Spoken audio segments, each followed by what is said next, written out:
네, ABL 바이오 대표이사 이상원입니다. 오늘 ABL 바이오에 대해서 설명을 하고자 합니다.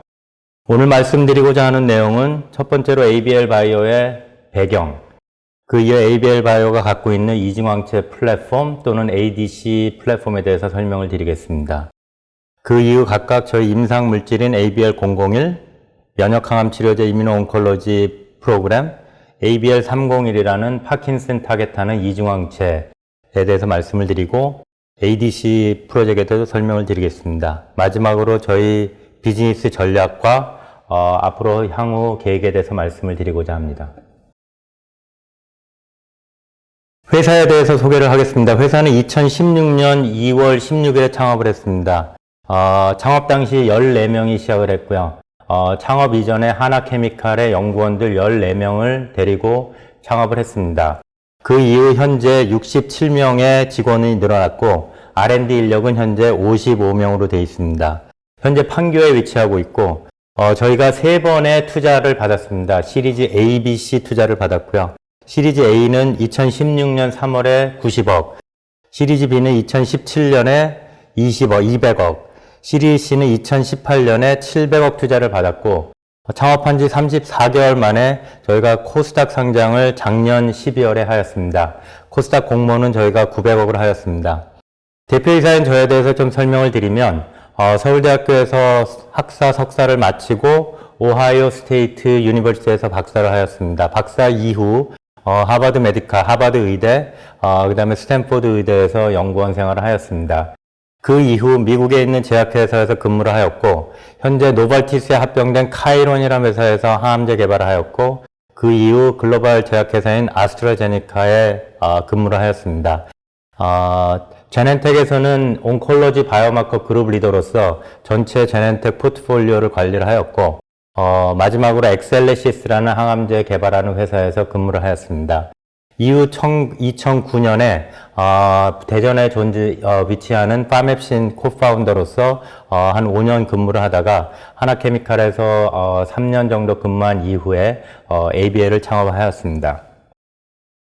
저희 그 리더십에서 말씀을 드리겠습니다. 맨 위에 유홍규 박사, 오른쪽에 정재호 박사님, 이 두 분이 이제 R&D 부분을 커버하고 최근에 오른쪽에서 두 번째 원종화 박사님께서 모감연구소 즉 녹십자에서 조인을 하였습니다. 이 세 분을 중심으로 저희가 여러 가지 면역항암제, 파킨슨 치료제, ADC 프로그램에 대해서 얼리 디스커버리, 초기 디스커버리와 레이트 스테이지를 연구를 관여를 하고 있고 왼쪽 중간에 보면 김종란 전무가 실제로 저희 임상 담당 전무로 조인을 하였습니다.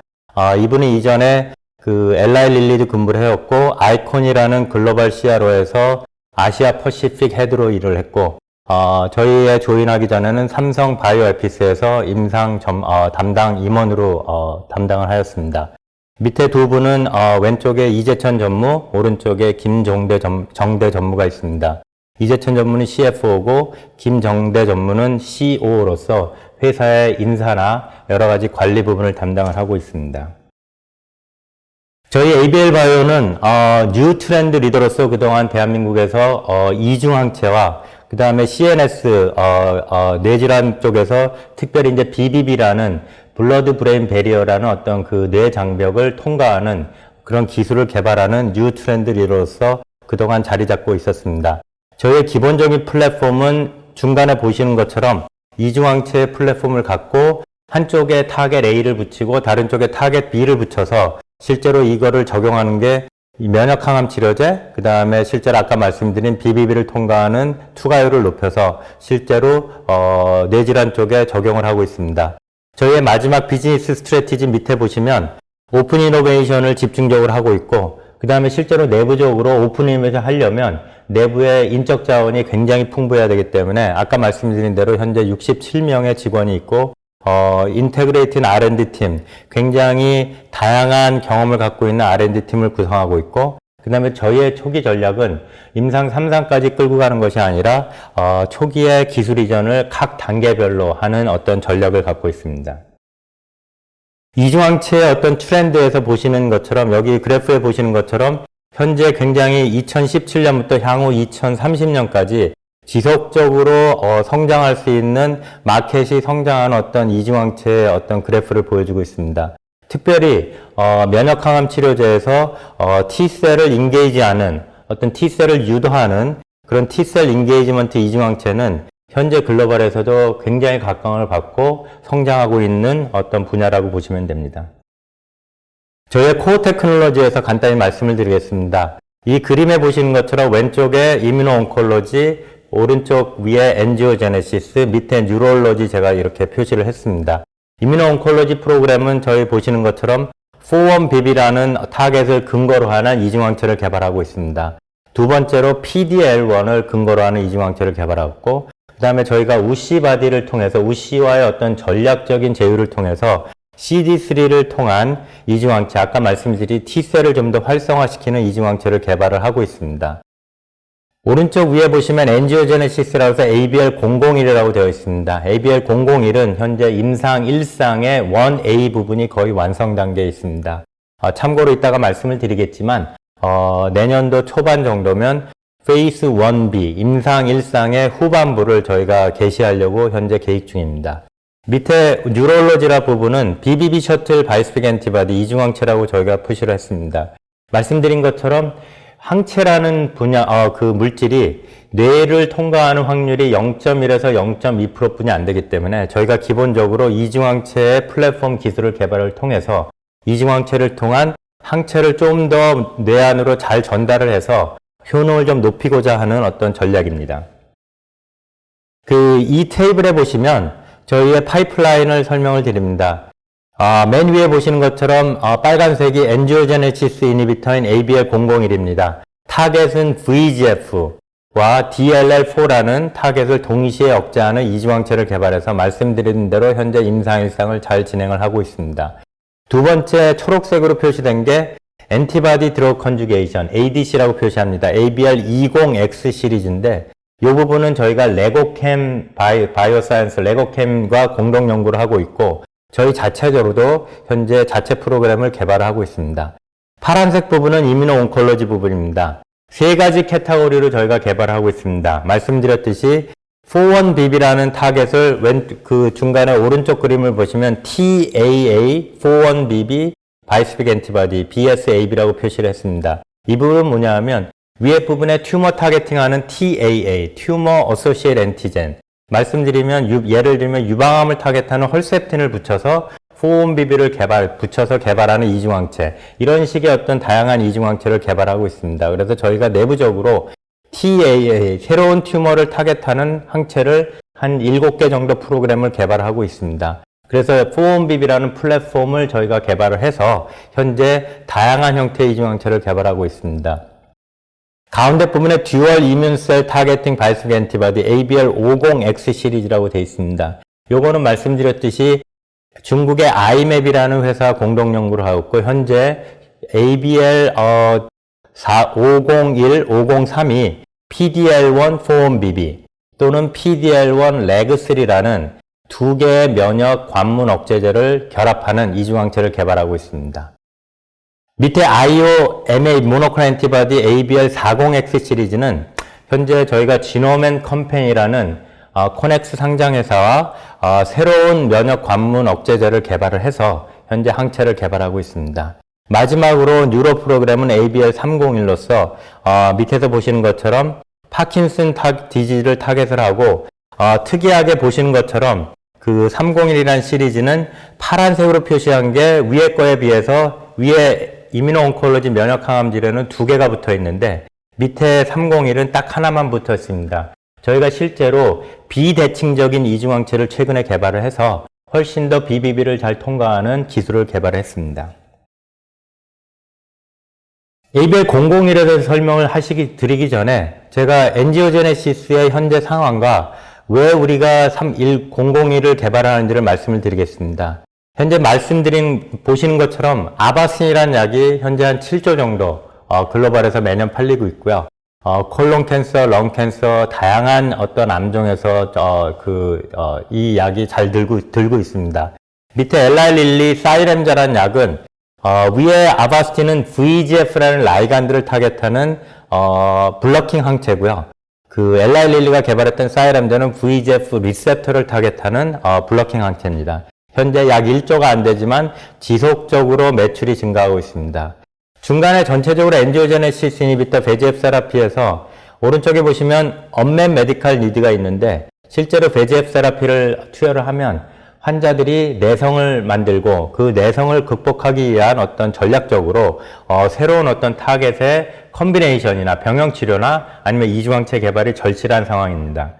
그런 맥락에서 타이틀을 보시는 것처럼 듀얼 VEGF DLL4, 그러니까 VEGF라는 굉장히 중요한 유전자와 새롭게 개발했던 그 DLL4라는 그 단백질을 타겟하는 이중항체를 만들었을 때 저희가 동물 실험을 했을 때 오른쪽에 중간에 보시는 것처럼 A549 그 렁캔서 모델, 그 다음에 SCH라는 위암 모델에서 보시는 것처럼 컨트롤 플라시보가 실제로 암이 잘 자라는 것에 비해서 엔타이 DLL4 아바스틴이 중간 정도 한 40에서 50% 항암 효과가 있고요. ABL001이라는 VEGF, DLL4 동시에 억제하는 이중항체가 아바스틴보다 훨씬 더 좋은 항암 효과를 동물 모델에서 보였습니다. 현재 임상에서 3개의 회사가 임상을 진행하고 있습니다. 밑에 보시는 ABL001은 게스트릭 캔서, 위암을 중심으로 저희가 임상을 개발하려고 그러고요.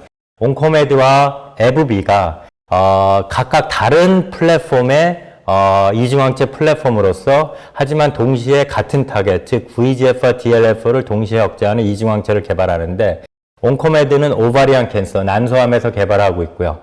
에브비는 콜론 캔서에서 개발하고 있습니다. ABL001의 현재 상황은 임상일상은 기본적으로 이 약이 동물 실험을 통해서 사람에 투여했을 때 정말 안전한지 안정성을 확보하는 겁니다. 그래서 안정성을 확보하기 위해서 이 그림에처럼 코홀트 1, 2, 3, 4, 5, 6, 7 7개의 그룹으로서 각각의 용량을 증가시키면서 정말 이 약이 어디까지 안정한지를 테스트했는데 현재 상황에서는 코홀트 7까지 현재 테스트하고 있습니다. 현재까지 DLT라는 어떤 그 임상에서 나오는 환자에서 나오는 독성은 없는 상태고 현재 말씀드렸듯이 내년에 저희가 임상 페이스 1B를 준비를 하고 있습니다. 페이스 1B는 두 가지를 준비하고 있습니다. 하나는 키모세라피, 기존의 스탠다드로 쓰는 키모세라피와 병형치료를 통해서 훨씬 더 항암 효과를 늘리고자 하는 그런 거를 코홀트 익스펜션이라고 그러는데 그런 거를 페이스 1B를 준비하고 있고 또한 현재 모노세라피로서 저희가 조금 단독으로 처리를 했을 때도 가능성이 있기 때문에 조금 더 그 확장성을 하기 위해서 페이스 1B에서 모노세라피로서 콜로렉탈, 게스트릭 캔서, 기타 다양한 암종에서 저희가 코홀트 익스펜션을 통해서 다음 임상을 준비하고자 열심히 지금 노력을 하고 있습니다. 다음 단계에서 이뮤노 온콜로지의 프로그램에서 말씀을 드리겠습니다. 면역항암 치료제에서 가장 스탠다드로 요즘 골드 스탠다드는 PD-1, PD-L1 세라피입니다. 키트루다 옵티보와 같은 굉장히 유명한 PD-1 세라피가 왼쪽의 그림처럼 실제로 암에서 브레이크 역할을 하는 PD-1을 억제를 해서 실제로 브레이크를 릴리즈 시켜주는 그럼을 통해서 엑셀러레이트를 강화시켜줄 수 있는 그런 메커니즘을 갖고 있는 게 PD-1 세라피입니다.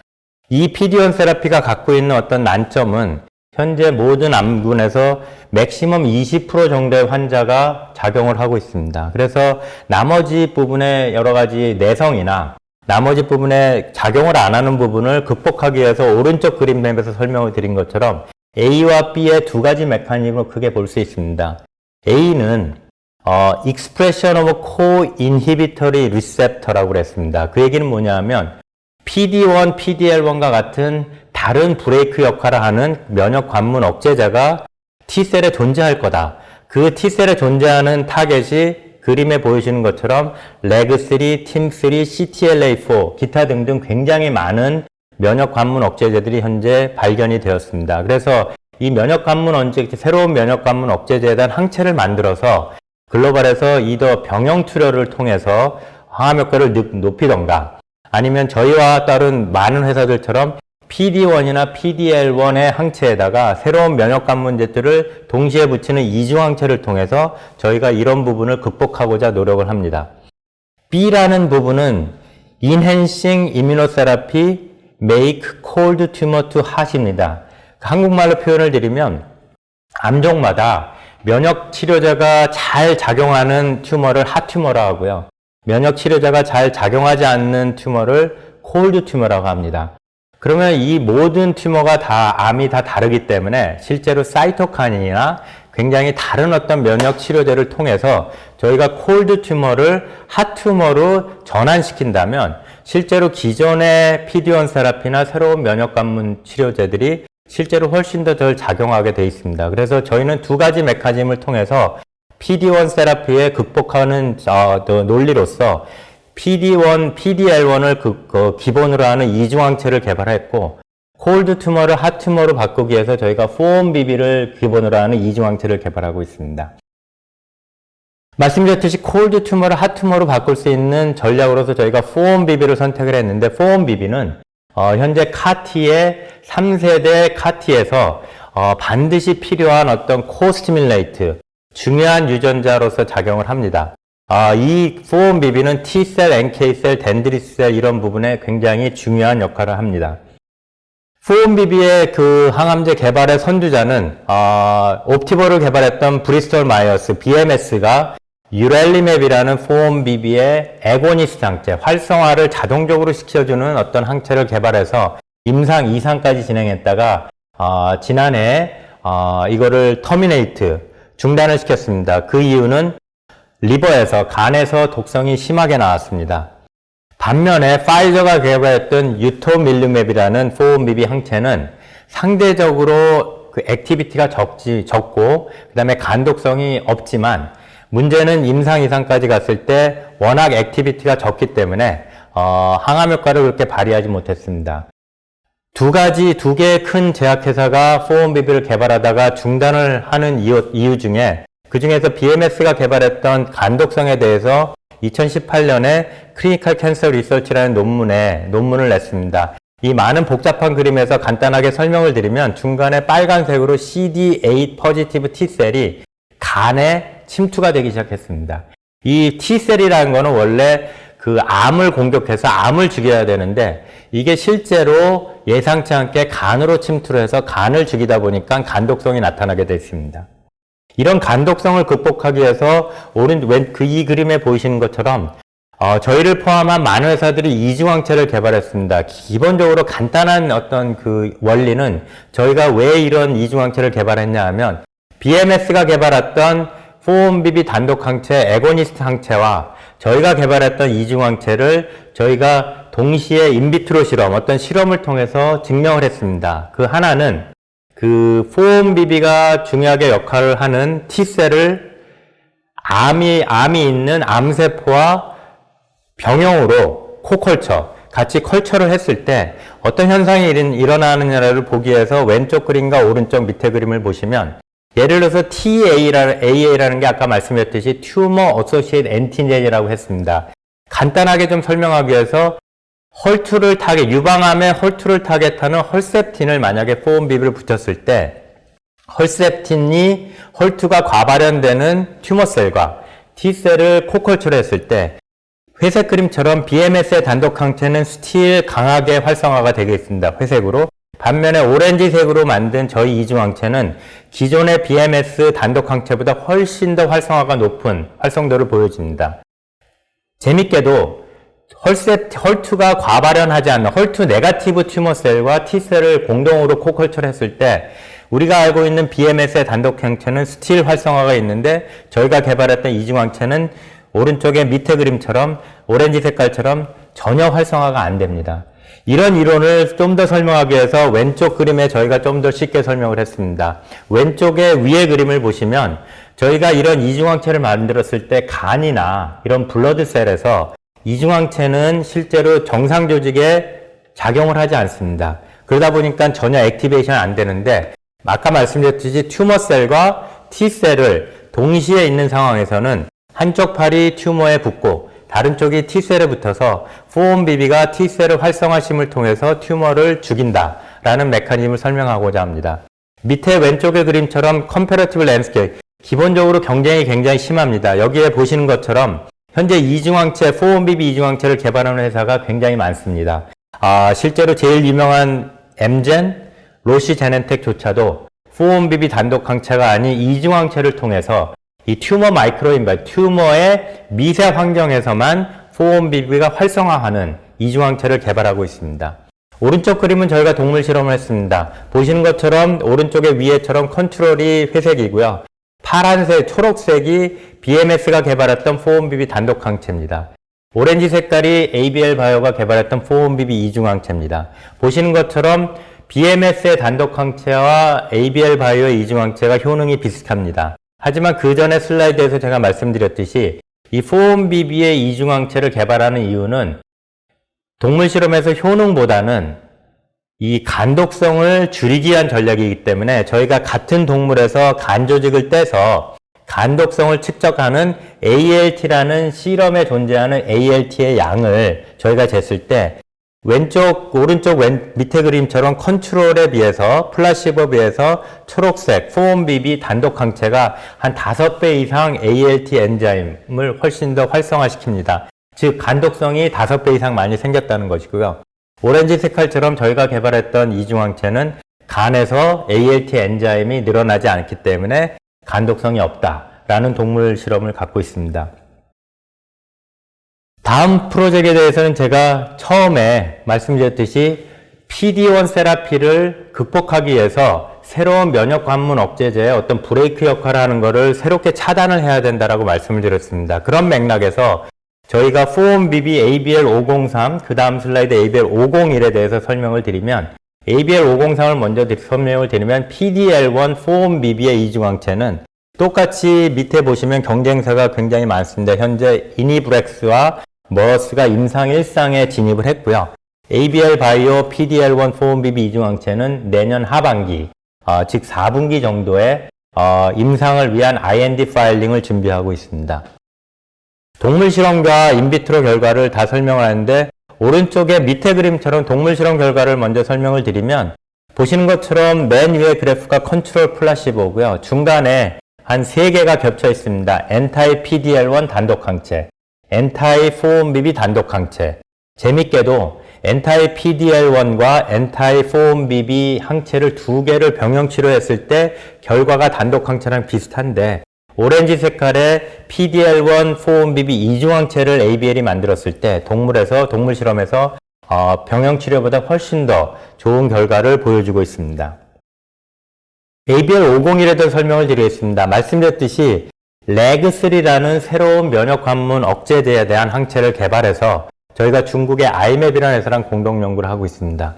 왼쪽에 위에 그림처럼 실제로 레그3는 MHC2라는 라이간드와 결합을 통해서 실제로 이게 액티베이션이 되는데 오른쪽에 위에 오른쪽에 그림처럼 ABL501 이중항체는 PD-L1과 라그3를 동시에 개발을 통해서 실제로 훨씬 더 면역관문제 억제제의 효과를 늘린다라는 전략입니다.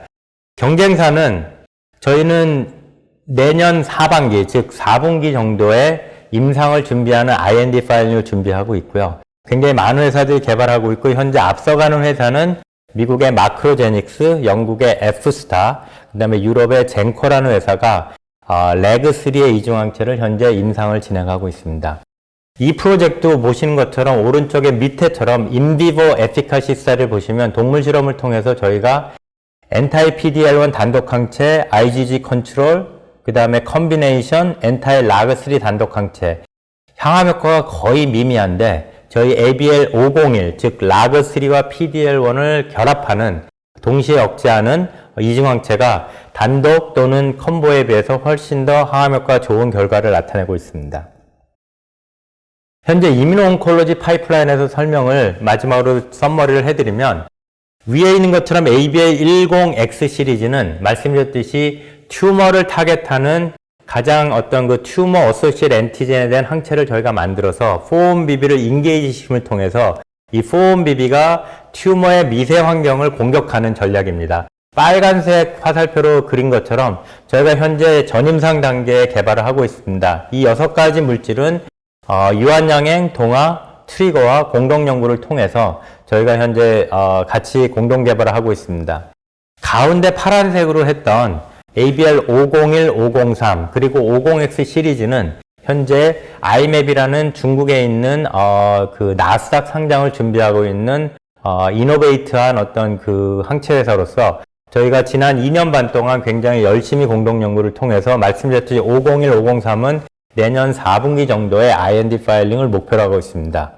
ABL 40X 시리즈는 오늘 발표를 안 드리지만 말씀드렸듯이 지노맨 컴퍼니라는 코넥스 상장회사 저희가 노블한 면역 관문제를 개발을 해서 현재 그 항체를 개발하고 있고 동물 실험에서 한 프로젝트는 PD-1 세라피와 컨비네이션 시너지 효과가 있는 게 현재 밝혀졌습니다. 마지막에 그 다음에 저희가 그 면역 관문제에 대해서 이중항체 설명을 드렸지만 제가 초반에 말씀드렸듯이 저희가 그 BBB라는 블러드 브레인 배리어를 훨씬 더 잘 통과하는 이중항체를 통해서 알파 시뉴클린이라는 파킨슨 타겟하는 이중항체를 개발하면 어떨까라고 전략을 세웠습니다. 그 이유는 보시는 것처럼 파킨슨 병도 알츠하이머처럼 치매처럼 마켓이 굉장히 늘어나고 있고 언메 메디컬 니드가 굉장히 심합니다. 따라서 현재 치료제 개발이 절실합니다. 오른쪽에 ABL301은 기존의 면역 관문제에 있어서 저희가 보여드렸던 대칭적, 그러니까 그 초록색 부분이 두 개가 밑에 붙어 있는 이중항체가 아니라 단독으로 하나만 붙어 있는 비대칭적인 이중항체를 현재 플랫폼 개발이 끝났습니다. 왼쪽에 보시는 시뉴클린을 왜 중요하냐를 보시면 시뉴클린이란 것이 정상적인 세포에서 존재를 하다가 이 파킨슨 병이 생기면 오른쪽에 보시는 것처럼 파킨슨 루이바디라고 해서 이 뇌에서 응집된 단백질이 많이 생깁니다. 그러니까 여러분들이 우유가 썩으면 응집된 것들이 많이 보이는 것처럼 이런 응집된 단백질이 브레인에서 형성이 되면 중간의 그림처럼 뉴런에서 뉴런 1에서 뉴런 2 우리가 광우병처럼 프리온처럼 뉴런에서 형성된 나쁜 애그리게이트 시뉴클린이 다른 뉴런으로 전달되는 그런 현상입니다. 그래서 저희가 이중항체를 통해서 두 가지 메커니즘입니다. 오른쪽에 밑에 보시면 블러킹 애그리게이트 어소시에이트 시뉴클린입니다. 그럼 뭐냐 하면은 애그리게이트에 된 시뉴클린을 실제로 뇌 안에서 억제한다. 이 전달이 뉴런에서 뉴런으로 전달되는 것을 억제한다라는 메커니즘이고요. 그 다음에 두 번째 메커니즘은 Facilitate Clearance Aggregate입니다. 그 얘기는 뭐냐면 뉴런에서 많이 생기는 응집된 애그리게이트 시뉴클린을 훨씬 더 잘 없애준다. 그런 어떤 역할을 하는 게 현재 저희가 개발하는 ABL301입니다.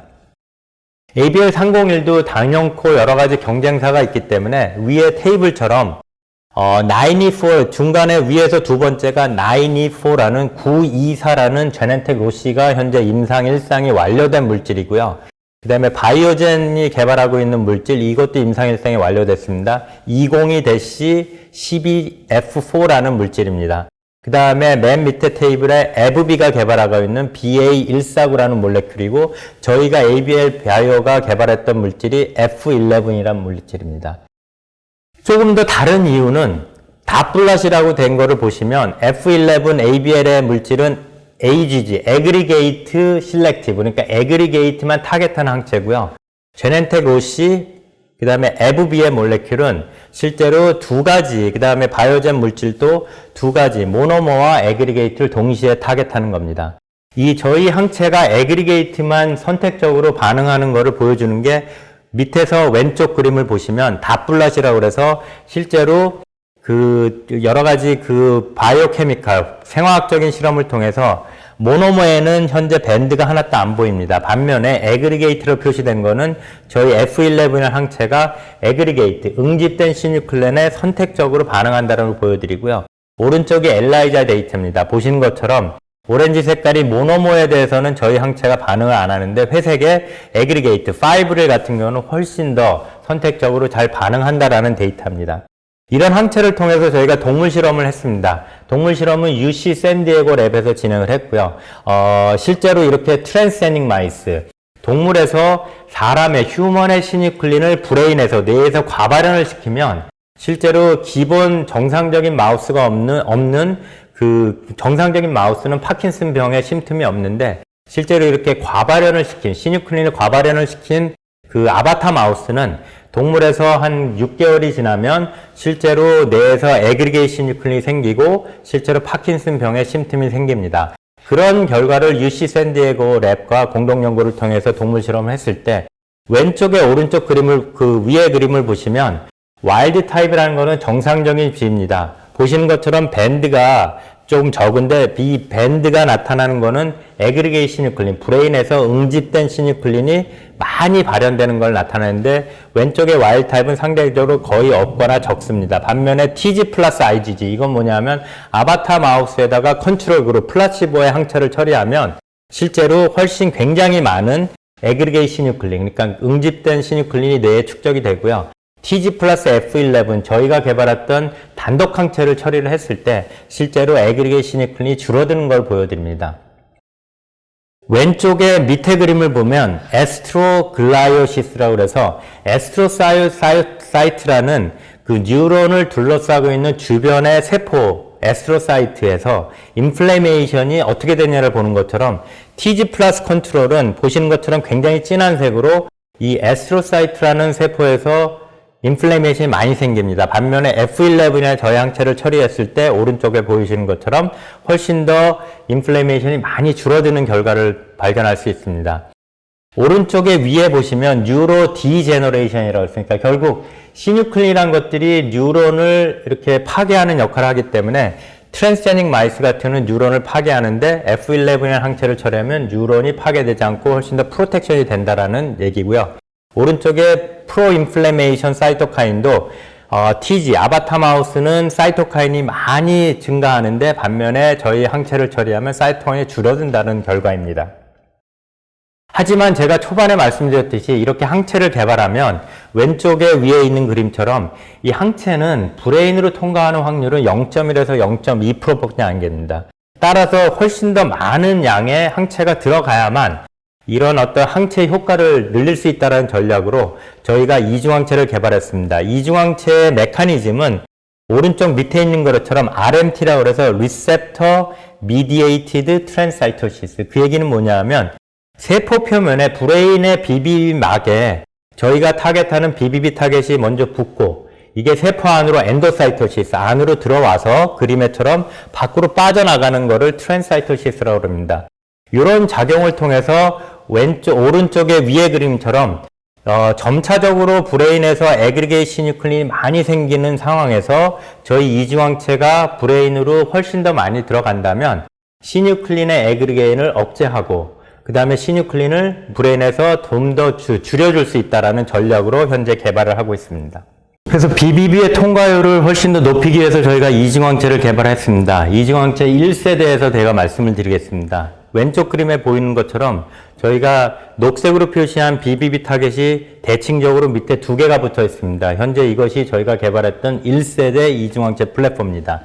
이중항체 플랫폼의 얼만큼 증가하는지, 브레인으로 얼만큼 많이 들어가는지를 확인하기 위해서 저희가 동물 실험을 했습니다. 왼쪽에 보이는 것처럼 레트라는 동물에다가 항체를 단독 항체와 이중 항체를 찔러 넣어서 브레인과 척수를 빼낸 다음에 실제로 그 안에서 항체의 양이 얼만큼 들어가는지 비교 실험했습니다. 보시는 것처럼 브레인에서 단독에 비해서 단독 항체에 비해서 이게 회색으로 표시되어 있고요. 오렌지 색깔이 저희 이중 항체입니다.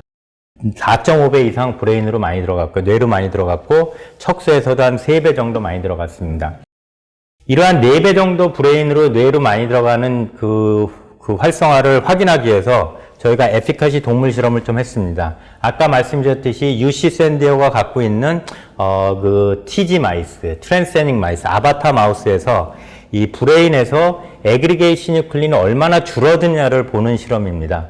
넌 TG는 컨트롤 그룹이고요. 브레인에서 애그리게이션이 안 생깁니다. 두 번째 컬럼이 IgG 컨트롤 그룹입니다. 보시는 것처럼 굉장히 많은 약의 시뉴클린이 애그리게이트 형성되는 것을 보여드리고 있습니다. 세 번째, 다섯 번째 컬럼이 저희가 개발했던 ABL F11이라는 단독 항체와 바이오젠이라는 제약회사가 개발했던 단독 항체를 동시에 비교를 했을 때 10에서 20% 줄어들었습니다. 반면에 저희가 개발한 ABL 바이스펙 엔티바디 301이 아닌 ABL이 개발하고 있는 1세대 플랫폼에 적용했던 이중항체는 굉장히 많은 양이 컨트롤에서 줄어들었습니다. 말씀드렸듯이 저희가 1세대 이중항체는 클론 F-15XX, 바이라는 거는 바이밸런트입니다. 대칭적으로 밑에 중간에 보인 그림처럼 초록색이 두 개가 대칭적으로 붙어 있습니다. BBB 타겟이. 오른쪽에 보시면 그 가로를 해놓고 모노라고 적었는데 이게 모노밸런트, 즉 비대칭적인 이중항체입니다. 초록색 부분이 왼쪽에 하나만 붙어 있습니다. 자, 대칭적인 이중항체와 비대칭적인 이중항체의 BBB 통과율을 비교하기 위해서 저희가 동물 실험을 다시 했습니다.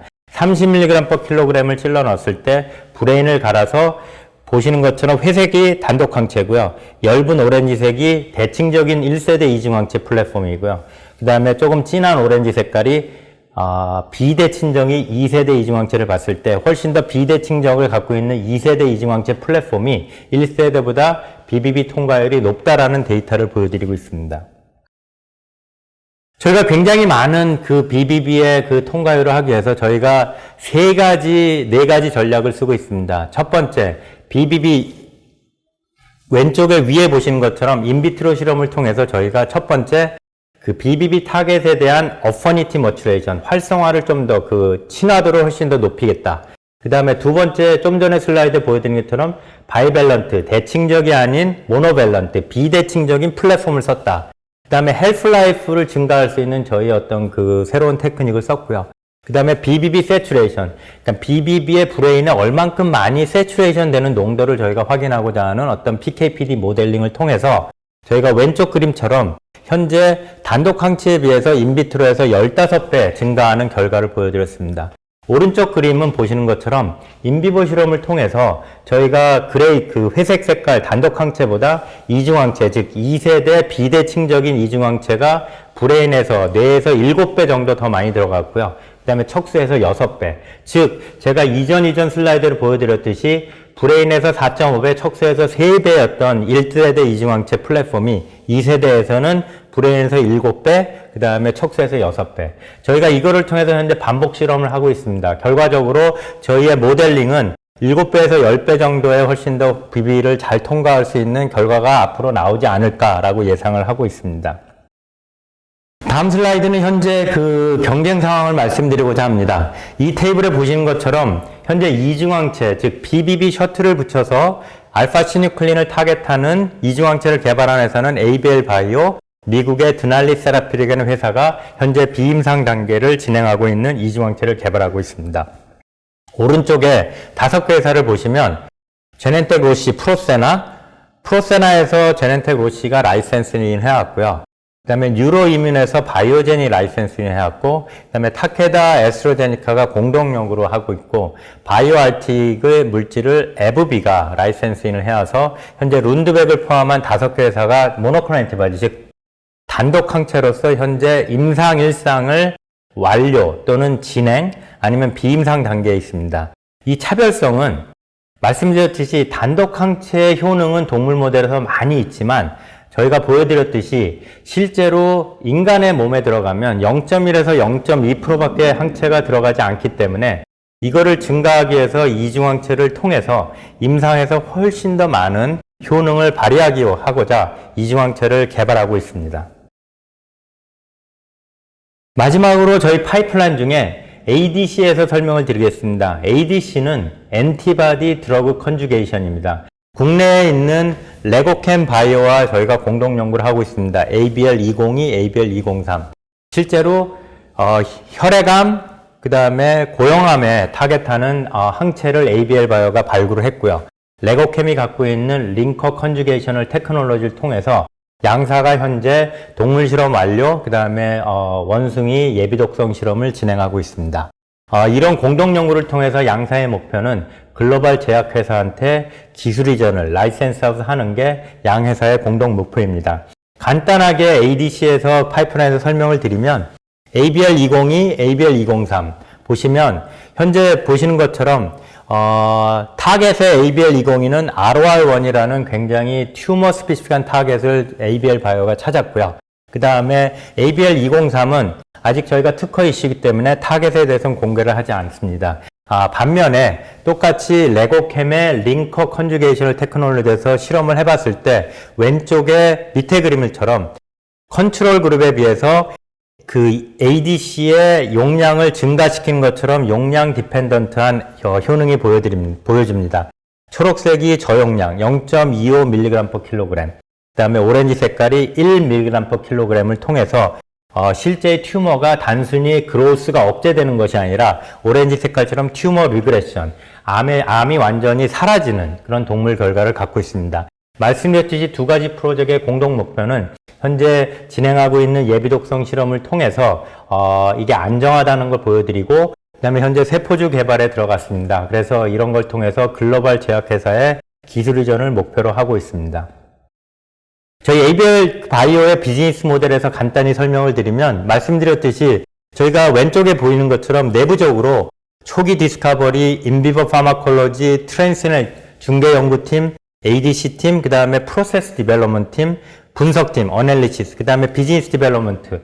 저희가 굉장히 많은 인원들이, 다양한 어떤 인재들이 현재 ABL 내부에 존재하고 있고, 오픈 이노베이션을 통해서 저희가 라이센스 아웃 또는 초기에 라이센스 인을 통해서 저희가 이런 다양한 어떤 그 과정을 통해서 인앤아웃의 전략으로서 실제로 내부와 외부의 어떤 물질을 저희가 개발을 해서 궁극적으로는 단계별로 비임상이 됐건 임상 1상이 됐건 저희가 다른 3자한테 기술 이전하는 게 현재 비즈니스 모델입니다. 이거를 간단히 설명하자는 그래프가 테이블이 바로 이 슬라이드인데, 보시는 것처럼 저희가 ABL001 T셀 인게이저, ABL10X 시리즈, ABL50X 시리즈, 아까 말씀드렸듯이 PDL1, 4-1BB, PDL1, 라그3 기타 등등, 그 다음에 새로운 노블한 이뮤노 온콜로지 프로그램, 지노맨 컴퍼니와 개발하고 있는 40X 시리즈, 그 다음에 레고캠과 공동 연구하는 ADC 프로그램, 저희가 자체적으로 개발하는 BBB 셔틀을 통한 시뉴클린 타겟하는 파킨슨 디지즈를 타겟하는 이중항체, 이런 것들이 실제로 보시면 단계적으로 저희는 비임상 시기, 임상 1상, 맥시멈 저희가 임상 2상의 첫 단계 2A라는 단계까지 저희가 개발을 하다가 글로벌 제약사를 파트너를 찾아서 궁극적으로는 제3자가 임상 3상의 성공을 통해서 저희가 기술료를 받고 로열티를 받는 그런 전략으로 현재로서는 비즈니스 모델을 개발을 하고 있습니다. 보시는 것처럼 저희가 그동안에 몇 년 동안 여러 가지 파이프라인에 대해서 다양한 어떤 파트너십을 찾았습니다. 국내에 있는 회사도 있지만 미국에 있는 회사 있고, 그 다음에 말씀드렸듯이 앞으로 진행되고 있는 여러 프로그램을 통해서 오른쪽에 그 보시는 것처럼 저희가 새로운 파이프라인을 찾기도 하지만 여러 가지 저희가 이렇게 다양한 기술 이전 모델을 쓰는 거는 왼쪽에 그 위에 있는 것처럼 저희가 자체적으로 엔티바디 이중항체 플랫폼을 개발을 하고 있기 때문에 이 플랫폼을 통해서 저희는 지속적으로 새로운 파이프라인을 만들어낼 수 있는 역량이 있다. 그래서 물질 하나가 기술 이전이 되더라도 다음 물질이 들어가고, 그 물질이 임상이 실패하더라도 다음 물질에 대해서 기술 이전의 어떤 그 가능성이 있다라는 게 ABL 바이오가 갖고 있는 플랫폼 기술을 갖고 있는 회사의 장점이고요. 두 번째로 이렇게 저희가 다양한 그 기술 이전 모델 파트너십을 하는 이유는 항체를 개발하는데 초기부터 임상 1상까지 완료하는데 100억에서 많게는 150억까지 소요가 됩니다. 이런 많은 저희의 다양한 파이프라인을 개발하고자 저희가 단독으로 개발하면 저희가 갖고 있는 파이낸셜 버든이 굉장히 크기 때문에 실제로 파이낸셜 안정성, 스테빌리티를 위해서, 그 다음에 리스크 미리게이션, 그러니까 이 신약 개발에서 기본적으로 존재하고 있는 리스크를 저희가 관리하고자 다양한 파트너십을 통해서 저희가 앞으로도 지속적으로 이런 비즈니스 모델을 개발하고자 합니다.